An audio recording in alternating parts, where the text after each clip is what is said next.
Welcome, everybody. I'm Dorian Warren, co-president of Community Change and Community Change Action.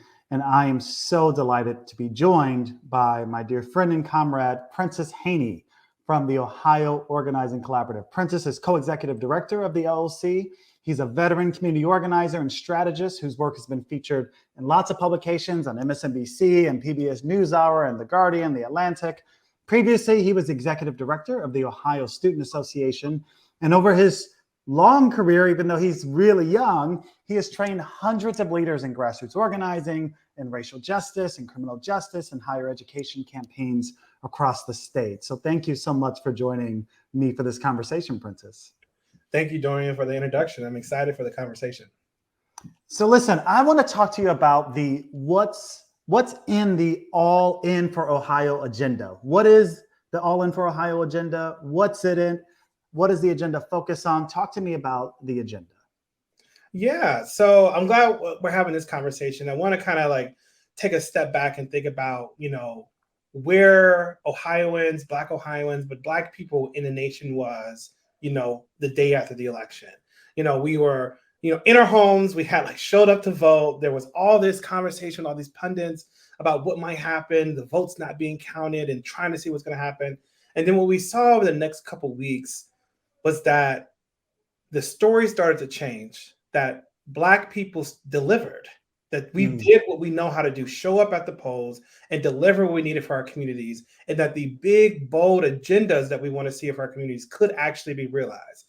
And on January 5th, that was solidified in Georgia when we were able to win those Senate seats. And what I'm so excited about is that coming out of that, even though there was a violent insurrection in our country, what we were able to do in Ohio was go back to the drawing board and recenter what it is that we are trying to fight for in our state. We were like, we need to make sure there's an agenda as we get into this midterm election that actually lays out what are the top issues, what are the things that are keeping people up at night in Ohio. And so what we did is we went through a multi-month process with our member leaders, students and young people, formerly incarcerated persons and their families, workers who are in the childcare industry, and early learning professionals, and people of faith and clergy and lay leaders. And we brought these different folks, Black folks from all across the state, together in conversation about what are the things that are keeping you up at night? What are the public policy choices that you think need to actually be prioritized in this election and delivered for Black Ohioans? And through those conversations, we came up with 6 pillars for the All In for Ohio agenda. So I'm going to talk about a few of them. Yeah, give us a couple. I'm going to give you a couple. I'm going to give you the 6. I'm going to give you the overview of the 6. The first one is to fulfill Ohio's promise with fair and fully funded, honest public education schools.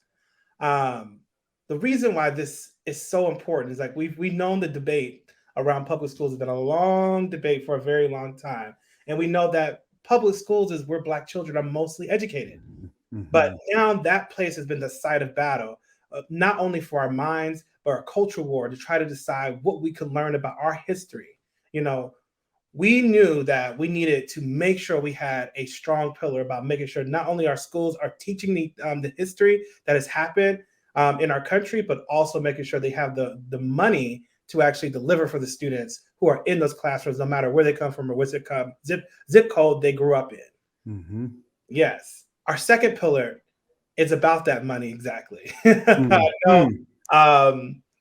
been through a very, very hard last 2.5 years with the pandemic, and a lot of people lost their jobs or trying to find work. And even as the economy was starting to pick back up, we were hit with inflation, and communities were trying to figure out how to make the dollars and cents add up to be able to take care of themselves. But meanwhile, there are corporations like Amazon and other major corporations who have made historic profit off the backs of Black Americans, Black Ohioans. And we know that money is actually our money that should be in service to what we need for our communities. So our second pillar was funding our futures by making the wealthy and corporations pay what they owe. The money that was made off this pandemic and the money has been made off our backs for centuries has to pay for what we need in our communities. And so we made sure that was a core pillar, because What Black folks know is the dollars and cents. If the dollars and cents ain't adding up, we got to make sure we deliver those. The third piece is that while we're delivering the dollars and cents, making sure our schools are set up to be fully funded and fair, we have to make sure that every Ohioan has the freedom to vote. Mm-hmm. I mean, Dorian, you know that for people that look like me and you, it wasn't just that long ago that we just received our enfranchisement to vote in this country, just 60 years ago for most of us. Mm-hmm. And for people with a felony record, they're still fighting in certain places in our country. And we wanted to make sure that we ensure that every person has the right to vote in our state by making sure we have structural democracy reform that allows us to not only cast the ballot, but have access to the ballot without barrier. So the other three is to ensure economic dignity for all Ohioans. When you work a good job and you get off at 5, you should be able to take care of your family, retire with dignity, period. We want to make sure that those pieces of the puzzle are there. 5 is that we must protect our kids, Ohio kids, with common sense public safety policies. When my nephew leaves my house from staying over on a weekend, I don't want to worry about if he's going to be perceived as a threat or if there are a violent interaction because of the body he occupies. Or when he enters school, he just started first grade, that he has to learn drills about how to avoid active shooters in the classroom. We should make sure that we actually have public safety policies that actually create safety and not trauma and death in our communities. And then the last piece is actually about our communities, building healthy and vibrant communities. It's not just about guns at our schools, it's about making sure we have clean water and a community and land that actually allows Black people to build their own wealth and what they need to thrive in Ohio. And so those six pillars are a culmination of hundreds of conversations with our members about what they are like literally up at night about. And we are ready to deliver it for Ohio this year. So that's a lot. Let me repeat back to you what I heard. So I heard public education, making the wealthy corporations pay their fair share. And by the way, there's some new data out recently that shows that corporate profits are at record levels not seen since the 1950s. So a whole bunch of people have been getting rich in the midst of this pandemic and the economic crisis that we all experienced in 2020, and many of us, way too many of us, are still experiencing. So fair share of what they owe. Third, freedom to vote and bringing about a true multiracial democracy. Fourth, ensuring economic dignity. Fifth, protecting kids with common sense public safety. And sixth, building healthy and vibrant communities. And that seems pretty comprehensive to me. And it also seems like most Ohioans, if not the vast majority of Ohioans, would probably agree with this. So talk to me about why this is important for Black voters. Absolutely. So we got a theory about what we do at the Ohio Organizing Collaborative. When I wake up and I decide to do this work every day, the one thing that's on my mind is that, a regular person can change the world. And when we live in a country with a history like this, one of racialized capitalism, one of where a person who looked like me did not have the full right to be human in this country. When we talk about these public policy choices, so often when we don't make explicit that we want these things for Black folks, Black people are left out. I was just listening earlier about the inception of Social Security in this nation. When Social Security was built, one of the deals that was cut is they left out domestic workers and low wage workers because the South wanted to hold the sort of the social class of lower class or underclass African Americans to continue their lifestyle.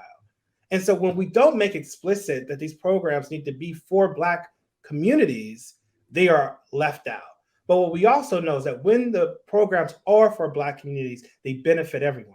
That's the reason why in Ohio and in the US at large, a multiracial democracy is actually something that delivers for Black people. Because when Black people are in leadership and we are working collectively in actually building a bridge between our white, Black, brown brothers and sisters, we actually create a path for where we can co-govern together. And so these policy pieces are for all Ohioans, but we're explicit in saying that Black Ohioans have to make sure they benefit from this. Because when we rise up, everyone rise up. So I want to go back to the 6 things on the agenda for a minute. And I have a 2-year-old, and so I have a song in my head, that song that goes, one of these things is not like the other. Right. So I want to ask you about number 3. and that is the freedom to vote, because the other five things seem like policies, resources, but the freedom to vote in democracy seems kind of fundamental to the other five. And you already said it, Prentiss, that frankly, wherever you want to start it, 1619, 1776, 1789, it's not till 1965 and the Yep. Voting Rights Act do we actually become a true, at least electoral democracy in terms of the right to vote for everybody, and particularly for formerly enslaved folks in the South. So it's actually really recent that we had inclusion of us fully in terms of the democracy. So I want you to talk a little bit about why democracy is so important. What's the state of democracy in Ohio, and why does democracy matter for all the other elements of the agenda that you've just talked about? I'm so glad you asked that question. It's a great question. Well, for one, democracy is the lifeblood. It's the lifeblood of the way that we engage in building civic and political life in this country. I mean, I remember I was watching the 1776 musical. There was a production done in Cambridge recently with an all women of color cast, and as I saw these women perform the founding of our nation in the debates they were having, I was imagining that there were a room full of men who were trying to flee colonial rule and decided that they wanted to actually imagine something new for themselves. You know, we weren't in that full imagination. They decided to imagine something new for themselves, and then they wrote it down, and they believed it, and they belonged to it, and they lived inside of it through a consensual process of building this nation. And while we have been an imperfect union since the beginning, our nation and democracy as we knew it is built on our imaginations. As much as we can imagine freedom, that's how freedom becomes real. And so when I think about this particular pillar, the freedom to vote pillar, part of what we're saying is that Black Americans have to have an imagination beyond today around what our democracy can do for all of us if we want to have any chance for it to be real. Mm-hmm. And in Ohio, part of what's been happening is that in Ohio, because we have one of the largest African American populations in the country, there's more African Americans who live in Ohio than in Alabama, that there are certain politicians who understand the political power that African Americans can have to actually push public policy that helps everyone in the state. Mm-hmm. And so what we've been seeing is that Ohio, which many pundits would say it is a red state, it is truly a rigged state. What happens is that we live in a region that is politically volatile. There are working class white Ohioans who are trying to figure out who they will be in this new America. And there is one side of the aisle that is saying that you can be who you were, you know, not with much, but better than these Black folks. And then there's another side of the aisle that says that you can actually rise up with us. But it is a contested piece. And the one device they use in the middle of it is racism. They use it as a way to divide us up. And they're using racism as a device to actually undermine our democracy. In Ohio, part of what our biggest issue is that we have gerrymandered maps. We have been under a system of like not one person, one vote, but that elected politicians are not truly elected. They're choosing their voters and deciding that these voters are the ones that they want to get them elected. So they don't have to actually represent the people. What that has meant is that very popular policies such as gun safety or, fairly funded schools, or, making sure that we have the right to choose in our state, like very popular policies are then completely unable to move in our state legislature or even be represented in a congressional delegation. And then extreme policies such as CRT or putting guns on teachers or trying to regulate the genitals of trans kids, like just things that are just beyond our imagination are being passed because they're cheating. They're cheating in the process. But what we've done in Ohio, Black Ohioans, is that we have shown up in 2015 and 2018 at the polls to pass structural reform to our redistricting process that has received overwhelming support, bipartisan support, with over 70% of Ohioans saying that they want that. And not only did we do that, in 2021, we went out and we engaged 2,300 people around what it means to build a fair map as the process was starting. And when our legislators and our map makers were not stepping up, we stepped up as Black Americans and Black Ohioans and civil rights activists to make sure that our process worked, and we submitted it all through the process. And then guess what? Once we submitted all our testimonies about what our communities look like, how they've cracked and packed our districts, how we need to make sure our political voices and Black power can actually be represented, they ignored us. Mm-hmm. And what we did then is that we took those Black Ohioans and then we took Ohio to court. We have a case literally in front of the Supreme Court, the state Supreme Court right now, that is fighting to strike down these gerrymandered maps.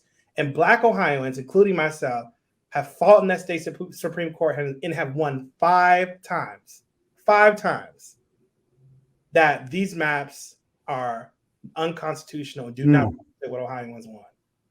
And this is so important because Black Ohioans are literally the ones who are going to deliver fair maps in our state.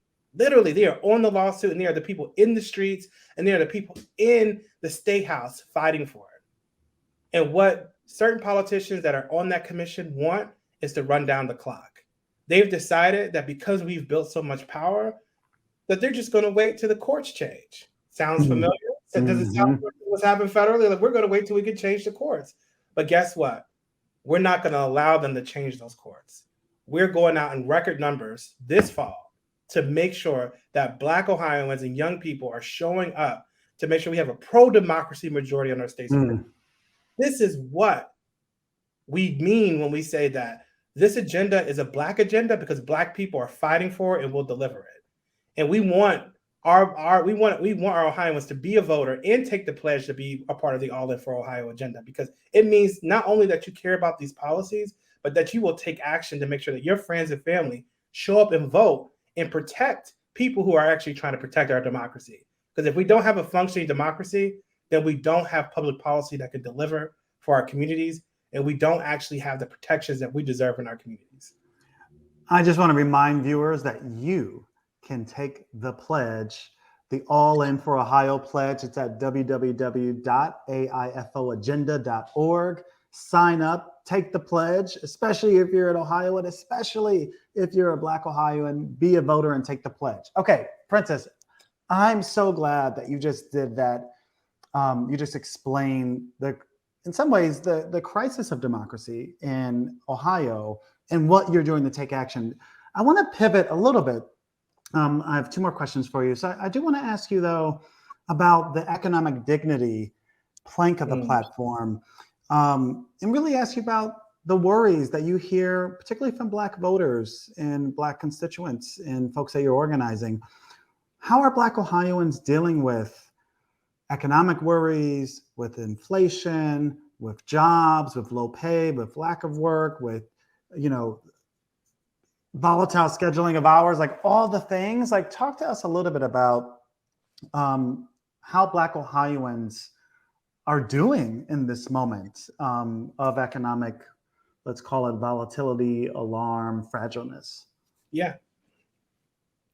It's interesting because I'm sitting here, I'm thinking about my mother. My mother is a cosmetologist, and she's been doing the hairs of Black women for 30 plus years. She's the first organizer I knew. She knew how to sit down, talk to women, and like hear their stories, and then also figure out how to get information to help her 2 children get through public schools and get to college. And I remember growing up in a community where my mother was able to raise 2 Black children in a working class home and be able to get off of work and actually live a fully realized life. This is so important because when we say economic dignity, it's not just about having enough money in your pocket so that you can pay your bills. It means having enough money in your pocket so when you get off of work, you don't worry. And guess what? Think about what not worried people do. When people are not worried, they experience joy. When you're not worried, they're more present to their children. When they're not worried, they engage in civic activity. They join organizations like the Ohio Organizing Collaborative. They actually live a civic life. But that worry, that economic worry, actually strips people of the sort of agency that they possess. Mm. And so what we've been hearing from our members is that they feel very afraid about their ability to pay their bills month to month.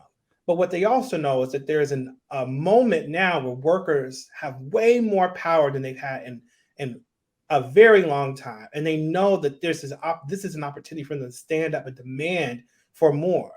And so part of what's exciting is that even though people know that the dollars and cents are not adding up, they know that they don't have to sit around and wait. And that's the type of energy we have to cultivate if we want to be able to close the gap between the haves and the have-nots in Ohioans, especially for Black Ohioans.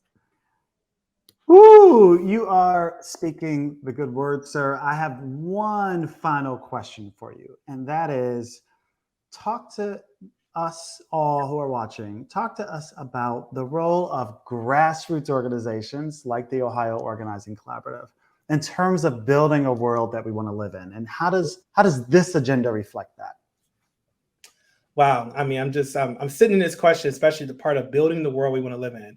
I was just listening to, just bear with me for a second. I was listening to Stephanie Mills. You know Stephanie Mills. Love me some Stephanie Mills. I was listening Take me back to the 70s and 80s, man. No, right. So I was listening to Stephanie Mills earlier. You know, she's widely known for her role of Dorothy in The Wiz.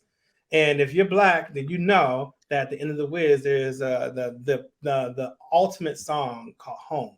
And there's this part of the song that always like sends a chill down my spine. At the end of the song, she says, living in this world might feel like a fantasy, but it taught me how to love. So it's real to me. The reason why, when I hear those lines, it sends a chill down my spine, is that we are living in a world that is not like the world we want to live in. But political organizations, grassroots organizations that is building power for regular people, building belonging for regular people, sometimes feel like a fantasy. You know, what we say in the OOC is that we're practicing democracy together. When regular people come together and get to actually have agency-filled choices about what they want to do in the world, that feels like a fantasy. When people get to actually tell their story and not live in the shame and be transformed to dignity, that feels like a fantasy. When people actually get to craft strategic campaigns and fight, that feels like a fantasy to most people. But Stephanie told us why it feels like a fantasy and why our organizations matter in the next line. But it taught me how to love. And so it's real to me. When I'm talking about love in the context of grassroots organization, we're teaching public love, what justice looks like in public, as Cornel West would say. We are teaching people that you don't actually have to sit at an intersection of shame, that you can join a political organization, a grassroots organization that shows you how to practice democracy together in the organization so that you can exercise it out in the world. That's what public love looks like. And that is what this agenda is a reflection of, a public love, a commitment to regular people, everyday Ohioans, saying that they want this so we can go fight for it. And then they have an organization that is not standing behind them, but side by side with them to give them the tools to go win for Black Ohioans today. I want to say amen. Say thank you, Prentiss. I want to remind all of you watching, please go take the All In for Ohio pledge at www.aifoagenda.org. All In for Ohio. Please take the pledge. Please, we need you. We need you in the fight. And Prentiss, I want to thank you so much for what an illuminating, energizing conversation. I'm so inspired by the work that you do on a daily basis with all of the members of the OLC every day in Ohio. Thank you for joining me. Thank you.